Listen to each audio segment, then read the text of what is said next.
Sir gut disturbance వచ్చింది. దానివల్ల decision making and aggressiveness పైన ఏమన్నా ఎఫెక్ట్ ఉంటుందా? ఆఫ్ కోర్స్ ఉంటుంది. ఫర్ ఎగ్జాంపుల్ మీరు కంటిన్యూ 5, 6 అవర్స్ ఏమీ తినలేదు అంటే ఎలా అయితే కోపం వస్తుందో అలా క్రానిక్‌గా మీ గట్ గనుక డిస్టర్బ్ అవుతే మీకు అగ్రెసివ్‌నెస్ పైన గానీ, డెసిషన్ మేకింగ్ పైన గానీ ఎఫెక్ట్ ఉండదని అనుకుంటున్నారా? డెఫినెట్‌లీ ఉంటది.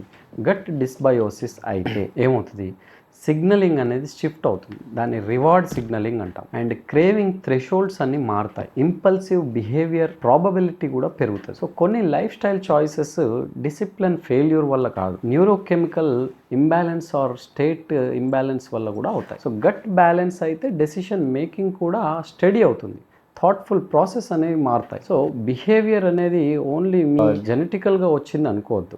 అది బయాలజీ ప్లస్ అవేర్నెస్ వల్ల కూడా వస్తుంది. దాని కారణంగానే మేము ఇలాంటి వీడియోస్ చేస్తున్నాం. ఎందుకంటే దీనివల్ల అవేర్నెస్ తెచ్చుకొని ఆ గట్ రిలేటెడ్ ఇష్యూస్ని సెట్ చేసుకొని decision making and thought process మార్చుకొని అగ్రెసివ్నెస్ తగ్గించుకొని ఒక ప్రాపర్ లైఫ్ స్టైల్ మెయింటైన్ చేస్తారని.